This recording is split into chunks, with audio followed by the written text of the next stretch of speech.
অন্তর্বর্তী সরকারের প্রধান উপদেষ্টা অধ্যাপক ডক্টর মোহাম্মদ ইউনূসের নেতৃত্বে জাতীয় ঐক্যমত কমিশন গঠন করা হয়েছে। ৬টি কমিশনের প্রধান এই কমিশনের সদস্য হিসেবে থাকবেন। কমিশনটি ১৫ ফেব্রুয়ারি থেকে কাজ শুরু করবে।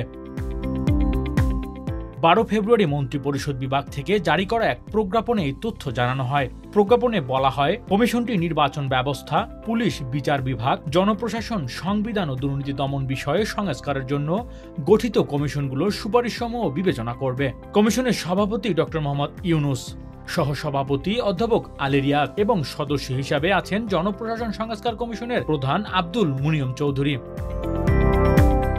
পুলিশ সংস্কার কমিশনের প্রধান সফর রাজ হোসেন, নির্বাচন ব্যবস্থা সংস্কার কমিশনের প্রধান ডক্টর বদিউল আলম মজুমদার, বিচার বিভাগ সংস্কার কমিশনের বিচারপতি এমদাদুল হক ও দুর্নীতি দমন কমিশন সংস্কার কমিশনের প্রধান doctor Iftekharuzzaman.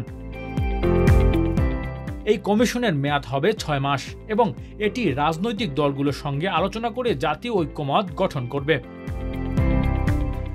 Desk report, metro TV.